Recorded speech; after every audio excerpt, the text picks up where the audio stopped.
How's everyone doing today? This is Gary the Numbers Guy, and I'm with GG33, and today we got a special interview for you guys. First of all, here's Bridget. Say hi.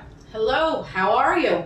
And right over there is the man of the hour, the original Joe Rogan. Joe, how you doing today? I'm here and I waited a long time for this. Oh, don't worry. We're about to get into it. So first, I want to say a few things. Joe is not here to defend himself, so I will be asking questions on a fair and non-biased way.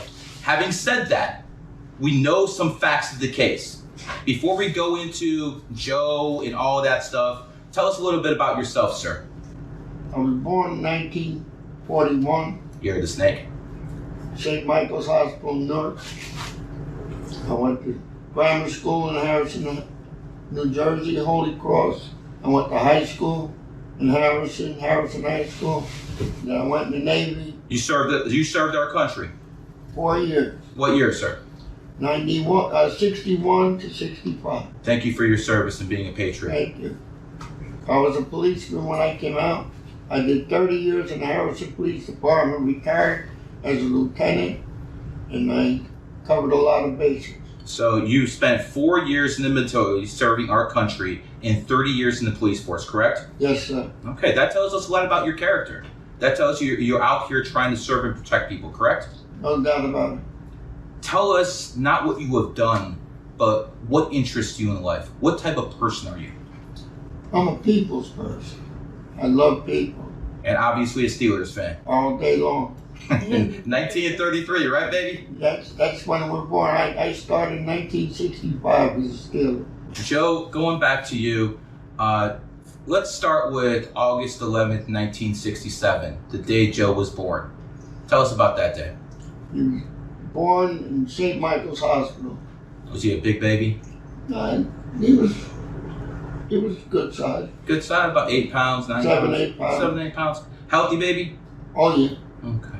And as he was growing up, what did you notice in Joe? He was soft. Soft? Yeah. And soft in what way, sir? Joe was always, he wouldn't get involved with people, and he wasn't a tough kid. He very smart. I noticed that right off the top. He loved to look at books and the dragons and the prehistoric animals, and he knew everything. You was like a zoologist at a young age. Yeah, he was very smart. Very smart. As Joe got older, did you bond with him? Oh yeah, that was everything to me. And I had to work in the police department. I worked several jobs, but you did the best you could as a father to provide for your son. The best I could, and things happened, and they happened. Okay. Let's talk about as Joe got older, about 4 or 5 years old. Did you notice any characteristics that basically would tell us he would turn out to be the way he is? No. I knew he had intelligence, but the way he is, I had to laugh about that one. Could you have ever imagined that he would turn out and do what he's doing in life? No and no. No at what he's doing, and no to be alive. Yeah, well, we'll definitely get into that. As Joe turned about 5, 6, 7, could you tell us the type of bond you had right before your ex-wife took him from you? Well, we were separated like when he was about, he might have just turned 6 years old. We were separated like 9 to 10 months. About 1973, we're taking it? Yes, Okay. I would say around 19. So Joe's born in 1967, the year of the goat, and 1973 is the year the ox is enemy sign. So that would make sense that there was a separation during that time. Mm-hmm. Tell us what your relationship was like with Joe during this separation, this 9 months. I had it. So with Joe, I was trying to be there every Friday for the weekend. Of course, my job didn't let me go every Friday, but I would go over and pick him up every weekend. And I would take him over to my mom's house. We would stay there. And Joe on Saturday nights loved to go into the Harrison Pleasure Club. It was an Italian social club in Harrison that I belonged to. Members only, and I used to take them on Saturday nights at about 6 o'clock because the place was closed. And at that time, if you people remember that had been around, excuse me, he would love to go there, sit down, have his Coca-Cola, and I'd give him a handful of quarters. He would play the jukebox. Mm-hmm. And it really got to me to a point that when I heard him talk later on in life about I beat people up, he see me own the tavern. Wrong. I beat people up. There was nobody in the club but me and Joe.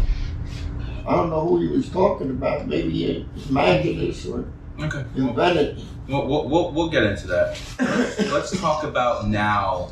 Do you need some water, sir? Yeah. Let's talk about now the day Joe was taken from you. Tell us about the day his mother just took off with him. Well, I wasn't there the day he took off. Did you know anything about it? No, none at all. So she took your son away without any knowledge. She didn't say anything. She just took him and left. Her and her boyfriend. Her and her boyfriend. Okay. And this was what year? 1974. So 1974. Joe's around 7 years old, 7 years old at this time. He was actually he just turned 7. Just turned 7. And right as he turned 7.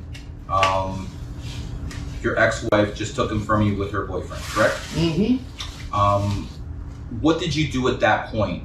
Your son is gone.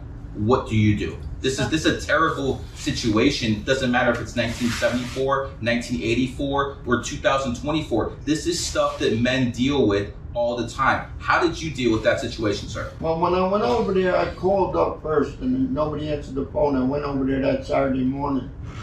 And the gentleman that was taking care of the janitor of the building they lived in said, "Hey, how you doing, Pops?" I said, "Oh, how you doing? How's everything? You see my son?" He said, "They're gone."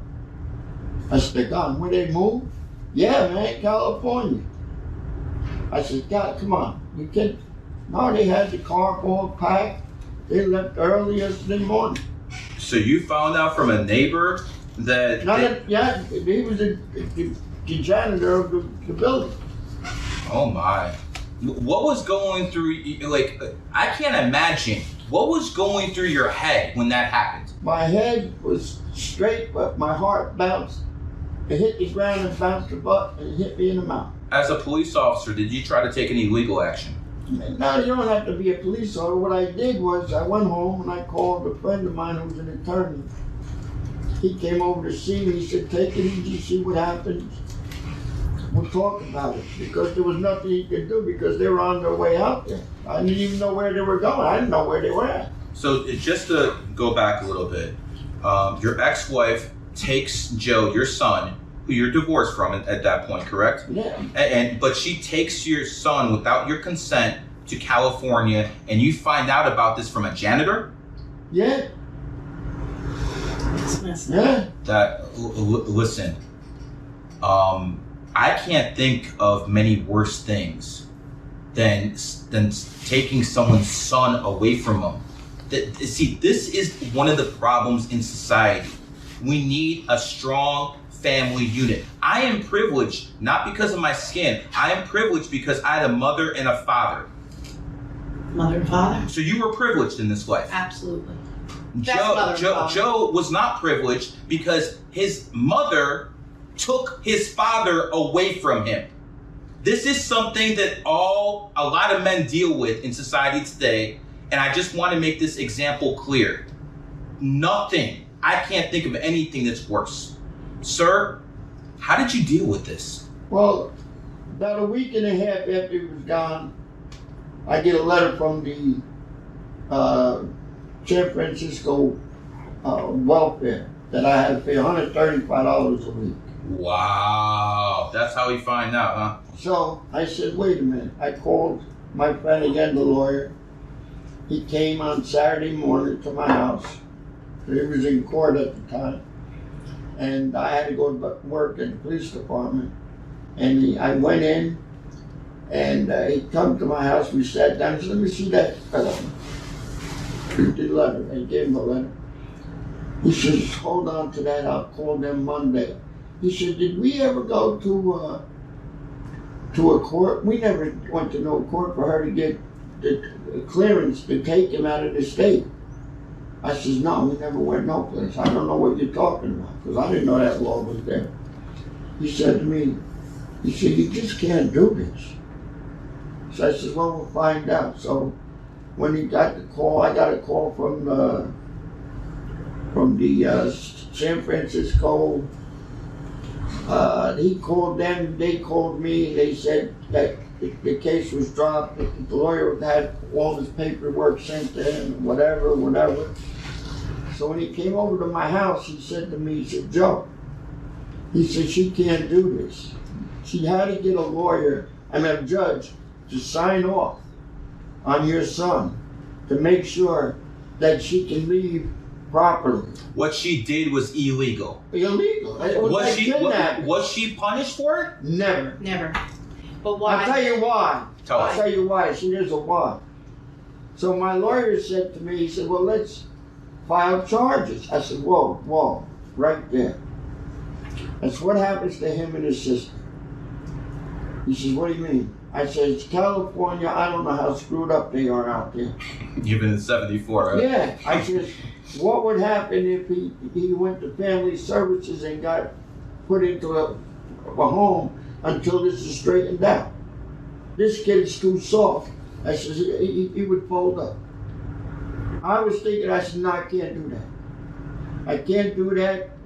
Bring her back and put the kid's life and his future in jeopardy. Let me rewind for a second. So after your ex-wife steals your son from you and goes to California, your lawyer comes to you and says, whoa, this ain't legal. And the only reason you don't go after her is because you're worried that if they take the kids away from the mother, they're going to be in some kind of foster care. No doubt about it. I want you guys to think for a second about the compassionate nature of a man who just lost his son to his ex-wife, and he decides not to go after her legally because he's still worried about the kids. I commend you, sir. That was, excuse me. The next 27 years have followed me. And that's the only reason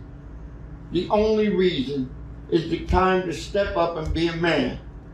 And what you want and what you got is two different things. But what you got, you know you got. What you want, you can never have.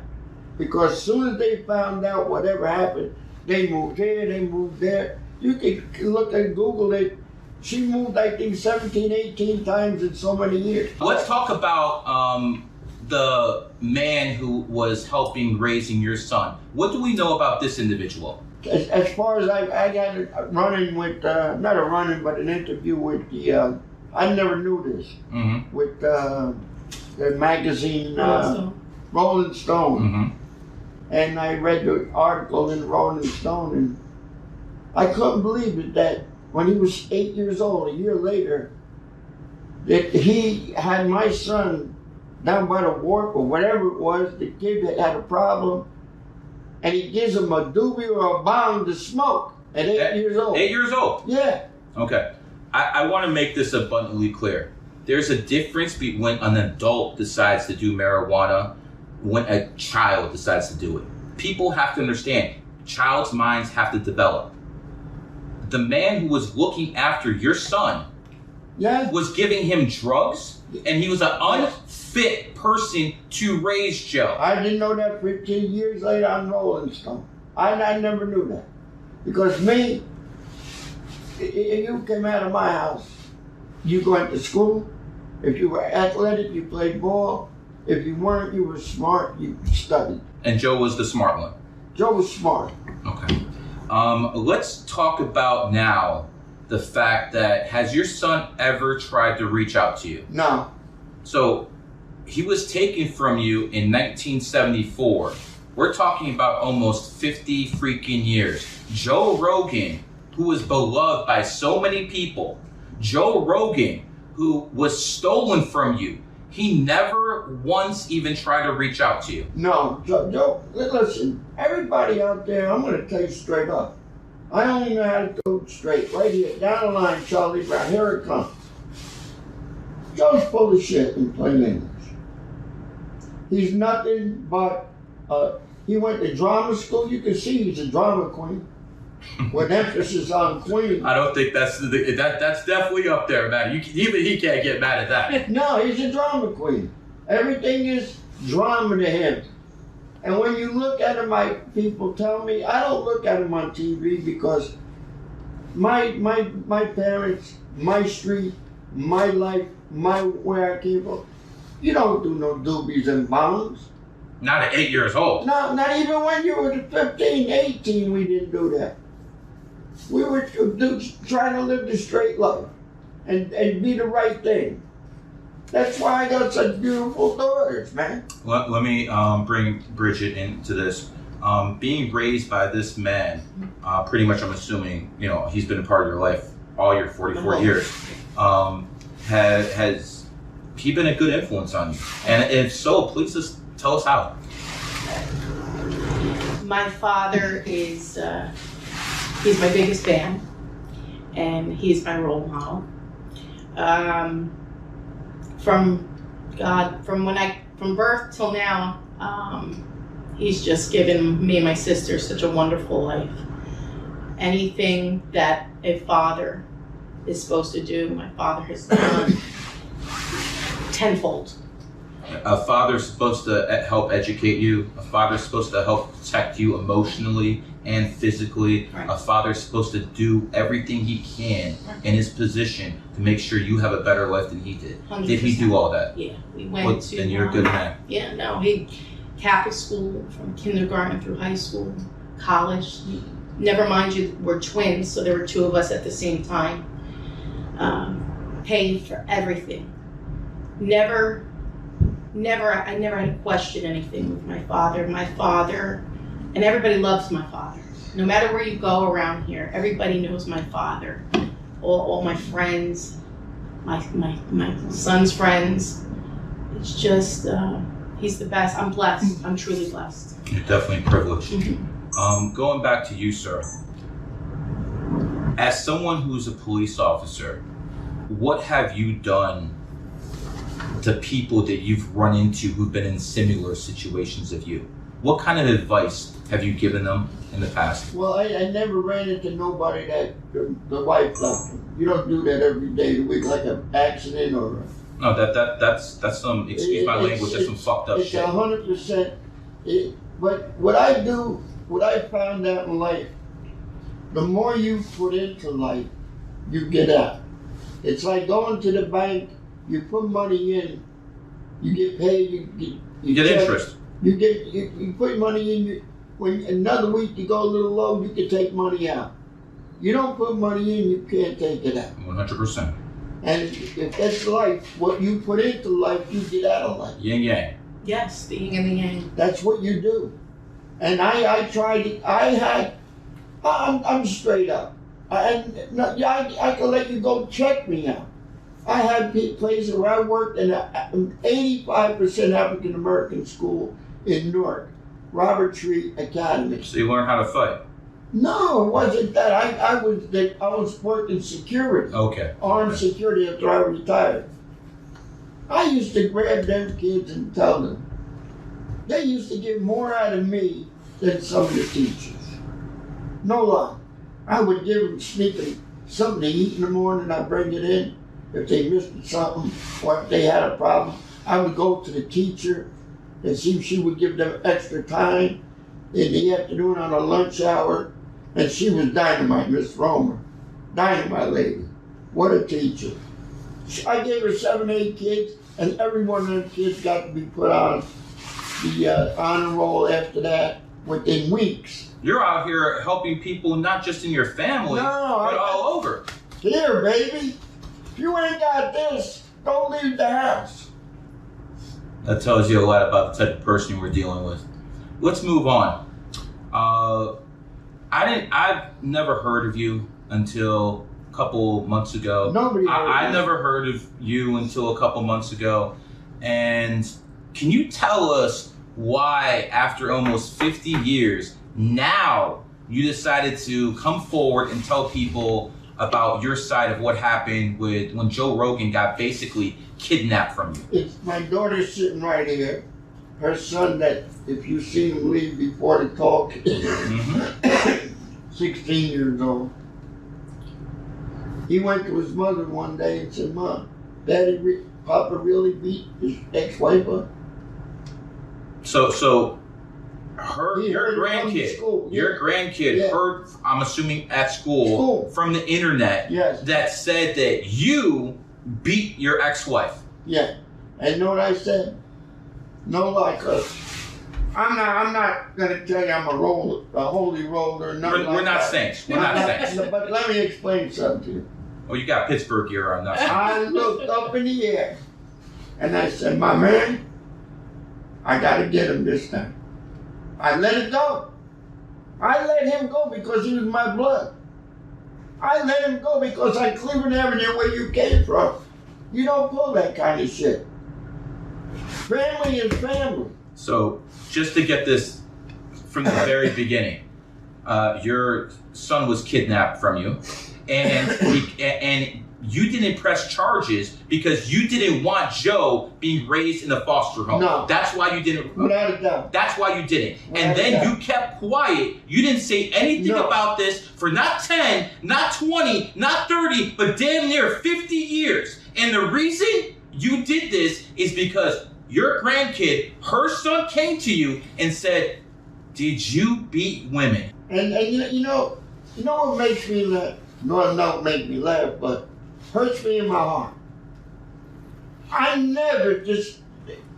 don't care where you're from, what color you are, who's your mother, who's your father, what your father did for a living, what you did for a living. I would look at you for what you are and what you should be when you grow up, these kids. And I try to help all the kids out. Guys I got now are grown men. When I first got on the police department, stop me when they see me. "Hey, Joe, what if you I wouldn't have this job? You help me out, man." How many people are you a mentor to? I couldn't tell you that. I'd be lying if I told. Is it safe to say that because your son was stolen from you? No. That came from my mom and dad in Cleveland Avenue. Raising you right. Raised that way, baby. Raised that way. When the doctor slapped me on the ass, it started. You're a colorful guy, man. You're almost as colorful. I got more. I bet you do. So let's get into it. You let your son go, who was stolen from you, and you get this message that your grandson now is questioning whether you beat someone. Tell us what you're going through in that moment. What I went through that moment was, I said to myself, well, it's an expression I had from back then. I don't want to say it on this podcast because it's a little. That's okay. All right. Be yourself, brother. I said to myself, I said, Lord, I waited 48 years. But here I am, I'm back in the hood. And mother made it, motherfucker. I'm getting him. I'm going after this lying son of a bitch, and I'm going to bury him. There's no holding me back. He lied. He lied. He made, on his first trip to the Howard Stern show, "Oh yes, my father, he beat my mother up. Oh yes." Then when he got popular, and he said he was from Newark, and I was raised up in a bad neighborhood. He wasn't from Newark. He spent only 8-9 months. Where was he from? Harrison. Harrison? He was born and slapped on the ass. Is that the hood?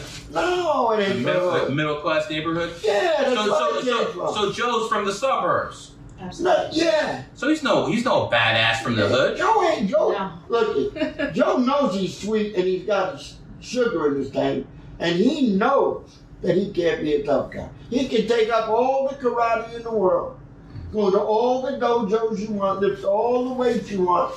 But when you're born, if you don't have this, you better stay the hell home. If you ain't got heart, you ain't gonna do shit out there. Oh. Joe's a phony. Joe has sugar in his tank? I'll bet on that. I'm telling you right now, and I like I'm the father. Did you see signs of that when he was young? Long time ago. Did he ever show interest in girls?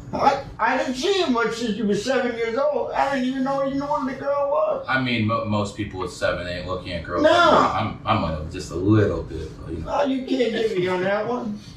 But he all of a sudden you go by channel, change the channel. He's there, and he says, "Oh yeah, my son, he beat the." Did he ever say that he saw you do that? No. So it's all allegations. He never said he saw it with his own eyes. Never. Okay, so he's getting all this information from basically your ex-wife. Later on, he made it up. Okay. I believe he made it up. You believe he wasn't told this by your ex-wife? Oh no. He was told that, so that's why he left New Jersey. Mm-hmm. Okay. That's where that comes in. I think a good point that we need to add here is that Joe has a biological sister, a full biological sister from my father. Okay. And she is a year younger, approximately a year younger. What is her name? Joe. Laura. Rogan. Okay. And Laura was in the picture as well. So if Joe was 7, Laura was 6. And why isn't she ever brought up? Why doesn't anybody know about her? Where's her memory of all of these? Was she taken too? Absolutely. It was. So it wasn't just Joe, it was also the sister that was taken. Yes, the 2 kids. Do you have a relationship with this other? No, I didn't even know where they were. Okay. Look, today you got Google. Yeah, you got this, you got Yellow that. Pages You back can holler out the window and get somebody in Chicago. Okay. Then you had to scrap and scrape. You didn't know I was a cop. And I couldn't let my personal life interfere with my police life. When I go in, I punch that clock, I give the time 8 hours. It ain't 8 hours isn't for me. 8 hours is Has she ever said that you're guilty of anything? She had to say something. Where did he get the information? But here's my point now. And everybody skips this. Let's hear it. Except me and my daughter. And my other daughter, my wife, and everybody. Once we talked to the The Sun magazine, and we gave the information to Joe. They did a couple articles on me and my daughter and that. Once they talked to the Sun, then my lawyer, I went to see my lawyer, and he got involved, the one that helped me with that security case. And he sent them a cease? We sent Joe a cease and desist letter from further defaming my father. And what happened with that? Joe has not spoken of my father since. Okay, so you rattle his cage a little bit. He didn't have a cage. He had a bullshit line. He had a bullshit line. Joe is, I said he's a drama queen. Joe got what he got. All them people, I feel sorry for you out there that follow him on the podcast. From here and here, I'm telling you the truth, I feel sorry for you. Because you listen to a liar. You know, there's this one story that sticks out in my mind that I just want to talk about. And Joe says that, he came from a latchkey home. He said that he was 8 years old and they had moved to San Francisco and he was on Fisherman's Wharf by himself because his mother and the stepfather worked. And 8 years old by himself. 8 years old by himself. What wonderful parenting. Yeah. Okay. And he says, he was doing magic tricks on Fisherman's Wharf at 8 years old. Once a hustler, always a hustler. And so they say, well, how did you get in the house? I had the key, I go in, my parents had to work. Not once does he mention Laura. So now Laura is a year younger than Joe. If Joe is 8 by himself on Fisherman's Wharf, where was 7-year-old Laura? Where was she? Why is that? Why, Gary? Why is that not brought up? That's very interesting. Here's what I'm getting out of this. Obviously, when Joe's a kid, his father's not around, and he's going to believe anything that's in his mother's ear. But once a man gets older, shouldn't he start asking some questions like, where's my father? As a man, you'd want to know those things, because I got breaking news for you. Women don't always tell the truth. I want to repeat that. Women do not always tell the truth.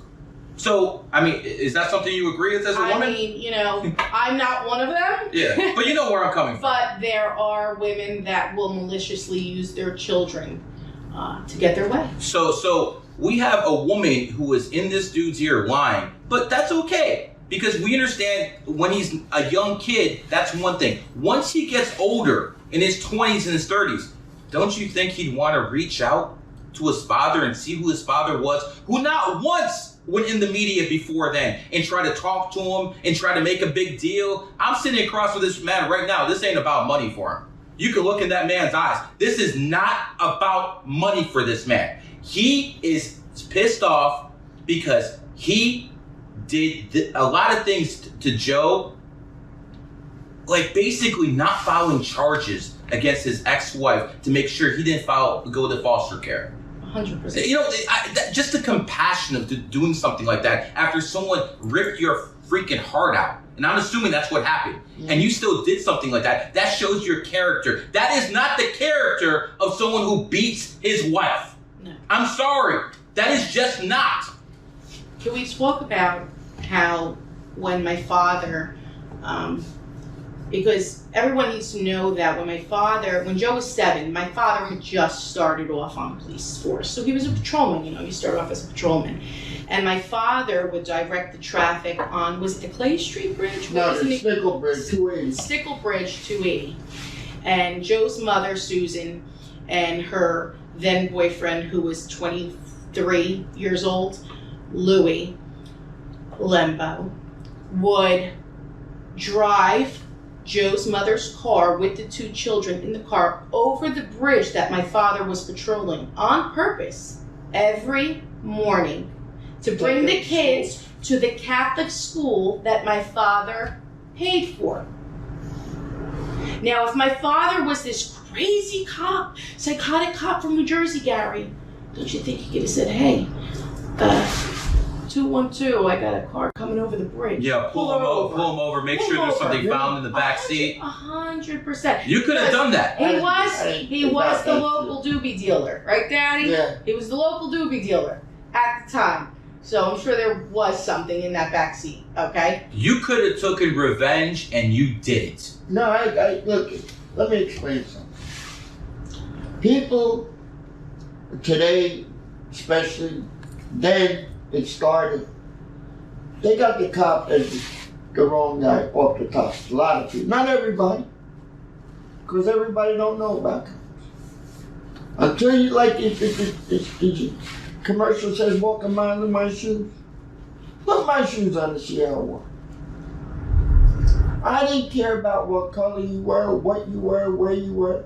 I ain't going overboard to do anything to hurt you.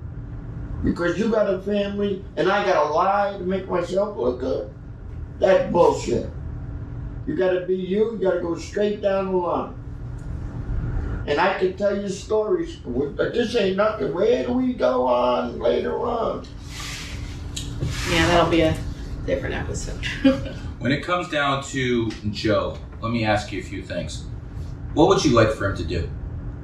Would I like him? What would you like? Joe is 100% going to watch this. Look into the camera and tell what you want that man to do. Look into the camera. What I like you to do, Joe.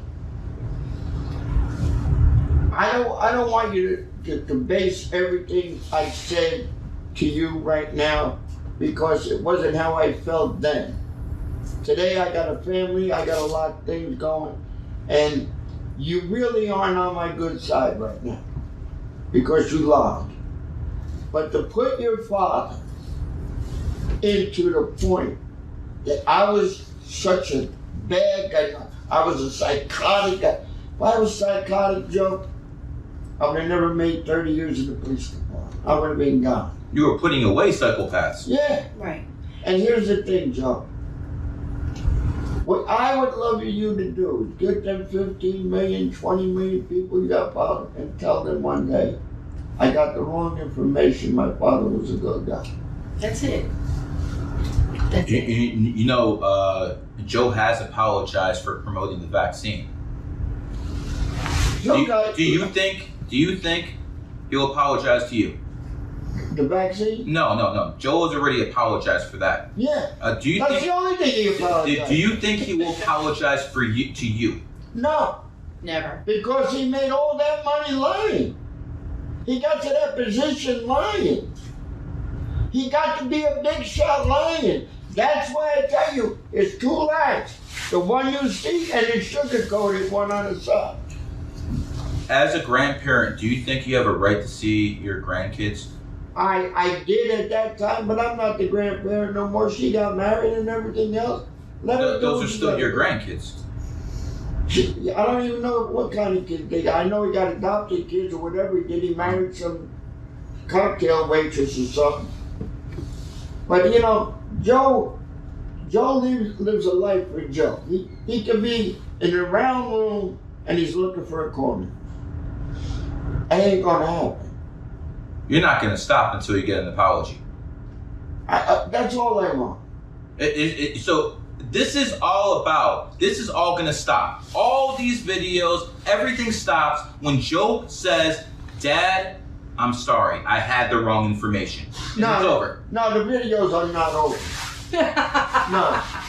No. Joe deserves a kick in his ass. What would it take for Joe to come up and reconcile with you? What would it take? Besides an apology, what does Joe have to do for all of this to stop? Look in the camera and let us know. You gotta go to my way, my yard, my backyard, to me and my family, and apologize. But you don't have the balls, Joe. I told you that on TikTok. You don't have the ball. TikTok, I told you straight up. I'm a straight guy. You don't even know what your father's about. I'm a serious man. In the police department, I was a serious man. I did my job. Playing ball, I was serious. That's why I was rated one of the top ball players in the country. You were a good athlete. I was there. What sport? Fast pitch, softball, soccer, baseball when I was in high school, but I made all sports. Contact hitter or power hitter? Who, me? Yeah. I can pop the ball, man. Pop it out the yard, Yeah, huh? oh yeah, without a doubt. I like to hear that. Without a doubt. And I played against some of the greatest pitchers in the country. Not in Harrison, not in New Jersey. Give us some names. Johnson from local 57 in Rhode Island. Nuremberg out of Connecticut. Preacher Dudley.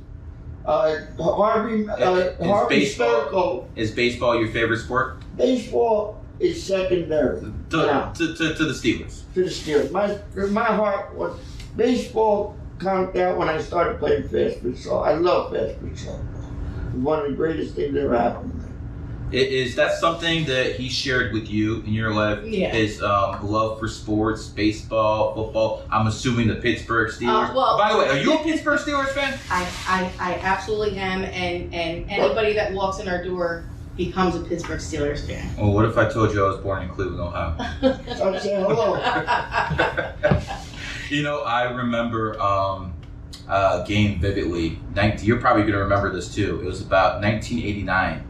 And the Cleveland Browns went into Pittsburgh and beat the Steelers about 51-0. That was when 89. Yep. You remember that game? Yeah, and I remember the one that Baltimore kicked up in the first game. But who got more trophies? Oh, no doubt. You know, who went to sleep the next 20 years? Hey, I don't run the organization. All I'm going to tell you is that, listen, the Browns put a restraining order on me for telling them to draft Adrian Peterson in 2007. So we're talking about a Hall of Famer. I asked him to It was a funny story. In 2007, you guys know what I do. I'm a numerologist, astrologer. That's what I do. In 2007, I had talks with the Cleveland Browns, Cleveland Cavs, Cleveland Indians. And I went up to the Cleveland Browns secretary in Berea, that was a suburb of Cleveland. And I'm like, yo, I need to talk to the GM. The guy at the time was named Phil Savage. And they basically told me, well, he's not meeting with anyone. I'm like, give me your birthday. And I'm like, if I do right, let me talk to Savage. She's like, wow, you're pretty good. I talked to Savage. He's a very religious person. He's not believing it. Fine. I still go out there, start, doing numerology, try to go on the local radios. What happens is I get a phone call one day. You're going to love this. I get a phone call and it's like, son, my name is Lou Marletti. Do you know who I am? I'm like, hell no, I don't know who you are. He's like, Google me, hangs up. I'm thinking, wow, this guy's acting like a mob boss, right? I Google him. He's the former head of the Secret Service under Bill Clinton. Wow. Apparently, he is a vice president for security for the Cleveland Browns.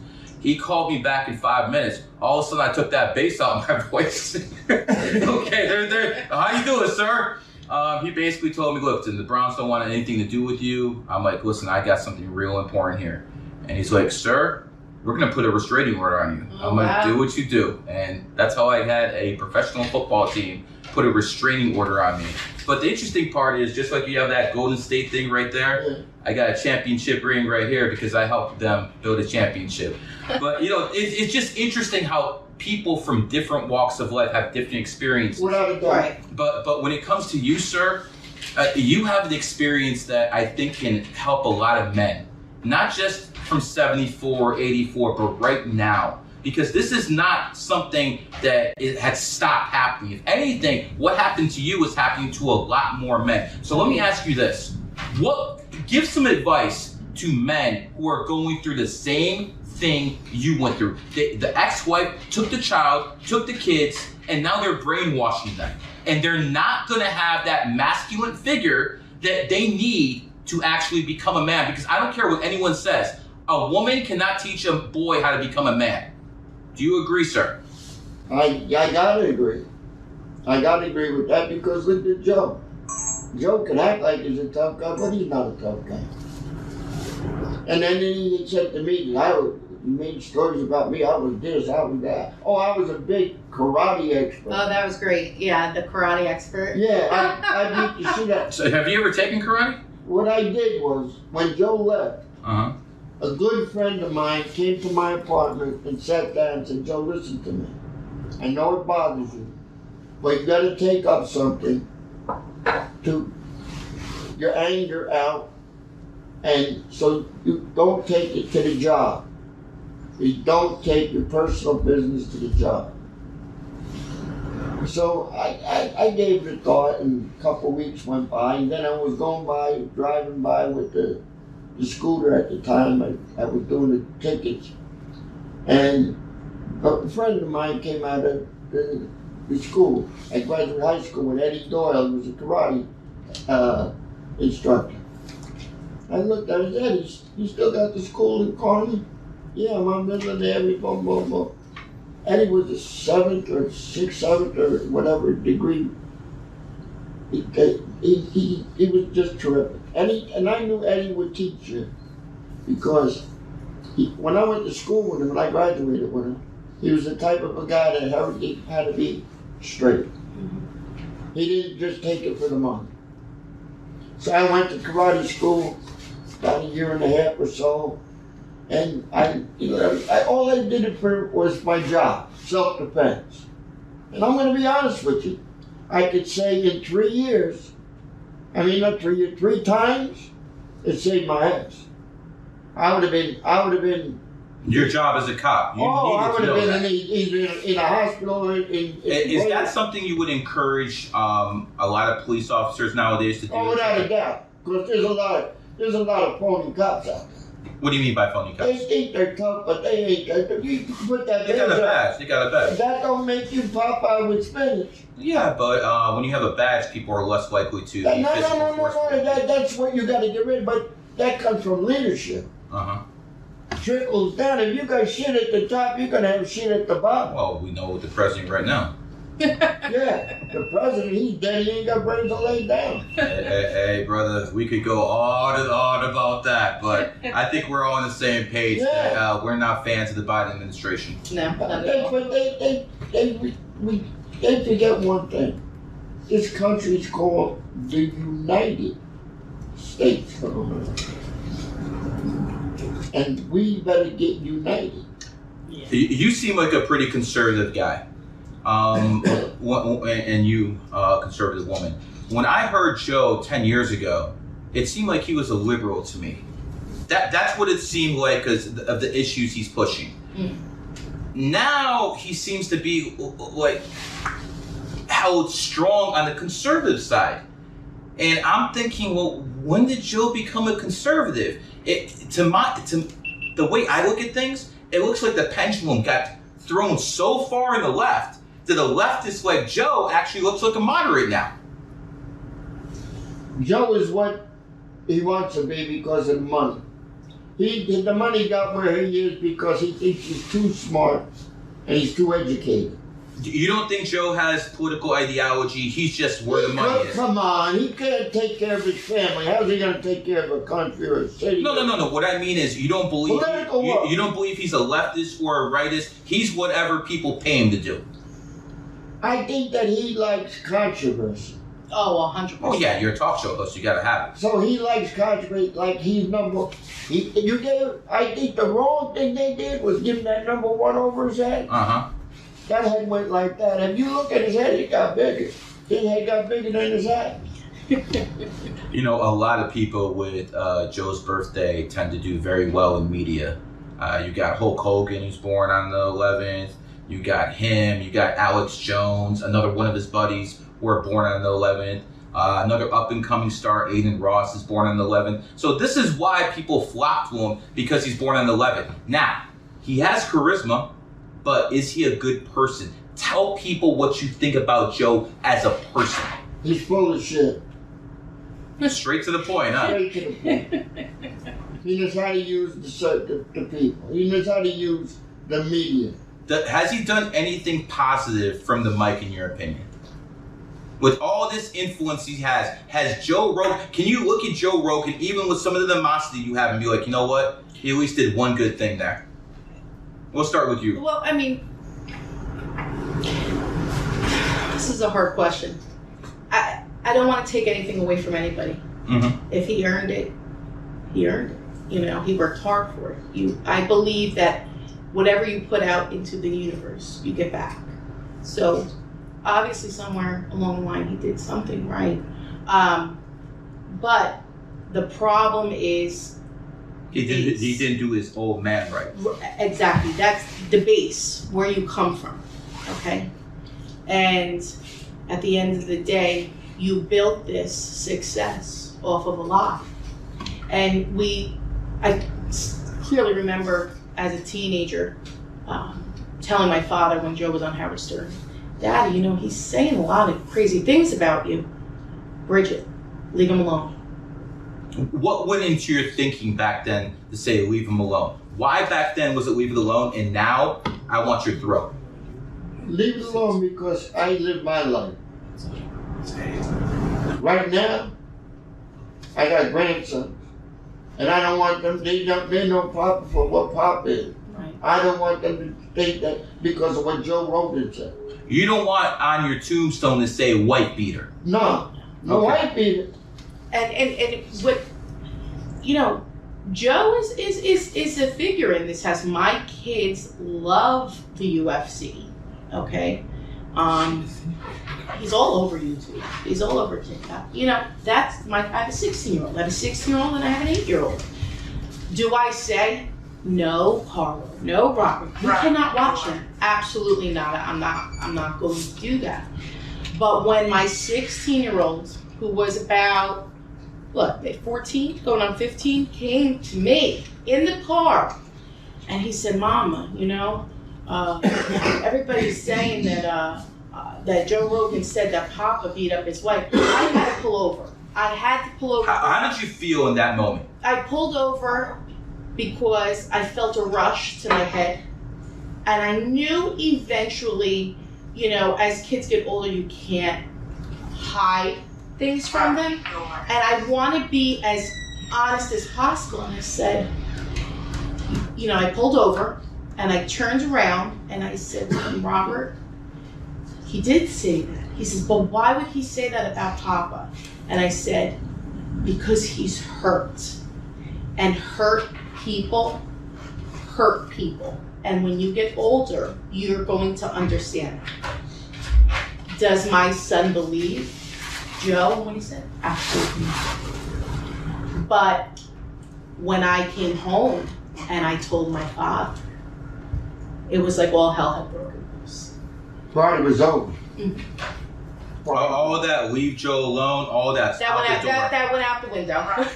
That went out the window. Look it. I come from Cleveland Avenue.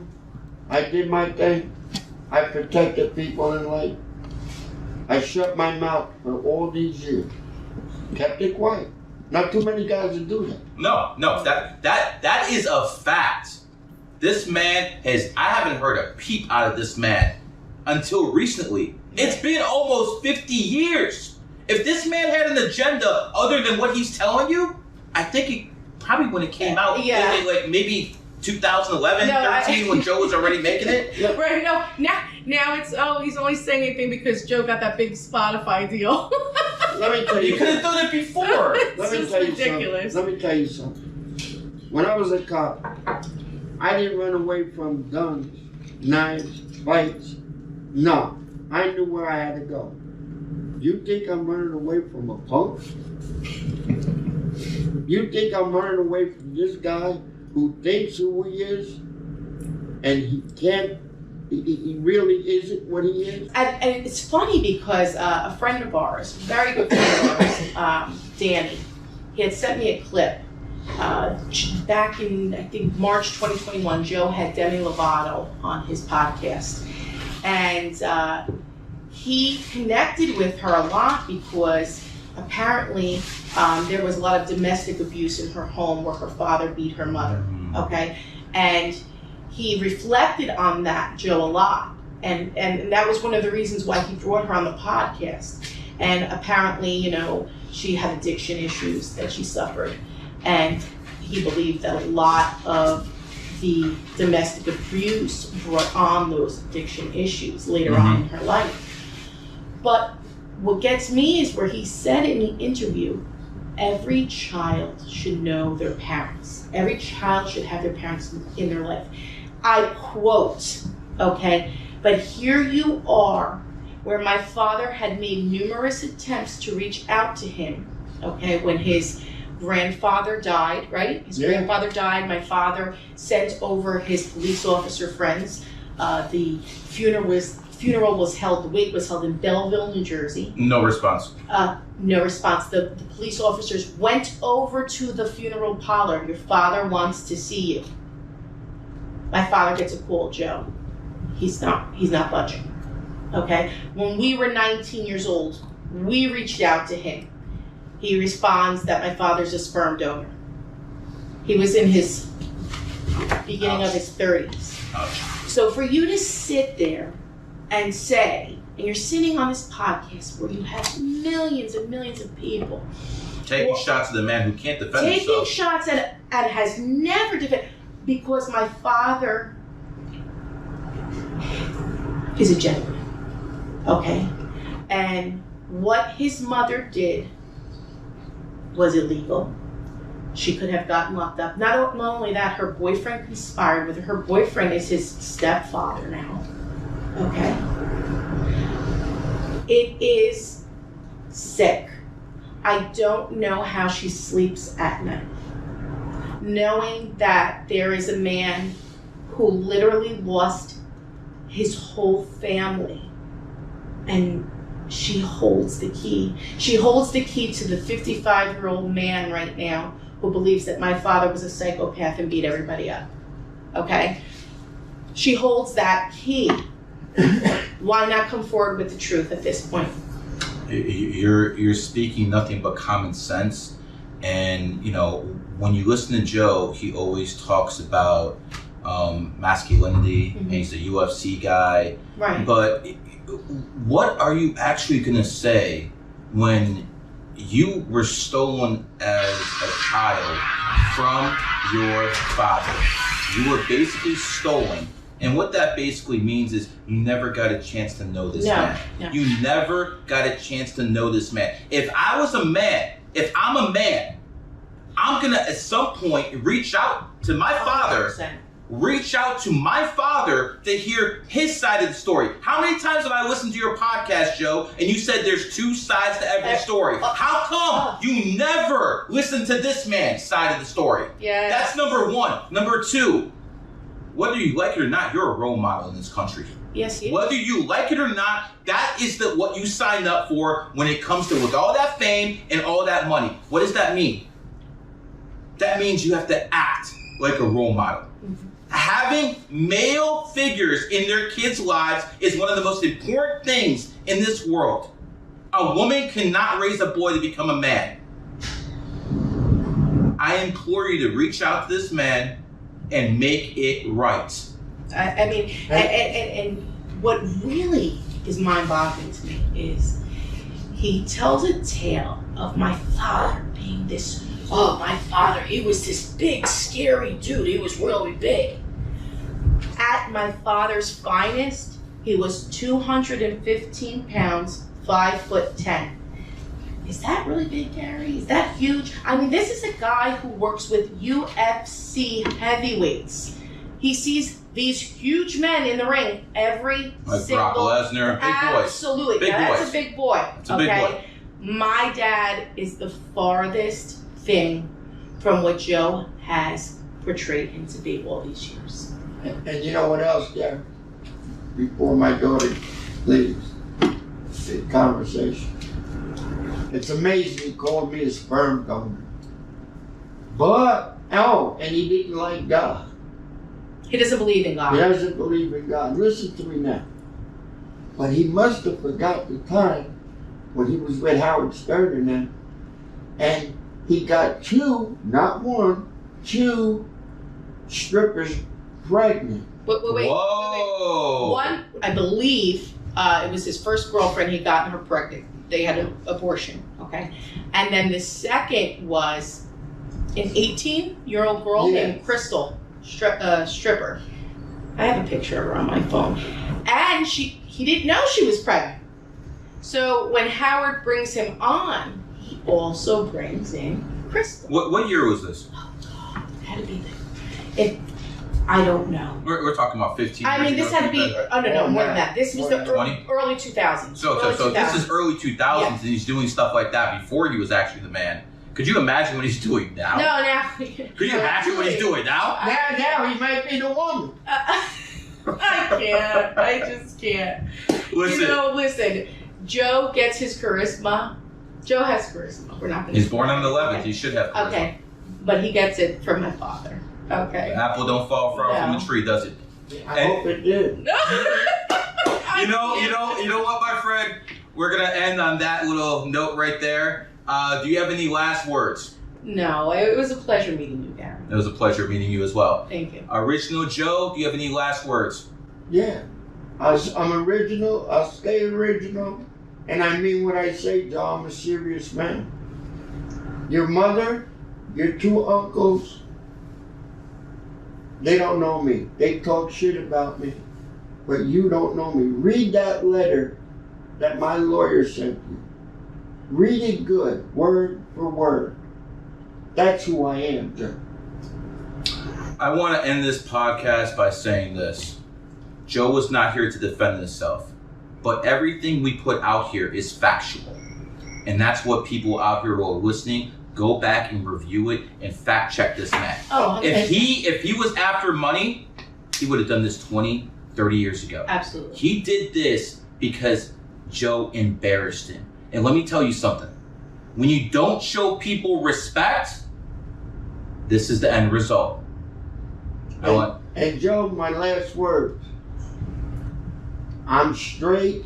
I'm talking straight. I didn't need no doobie or bong to talk this shit today, like you do. You needed encouragement because you squat when you got a piss.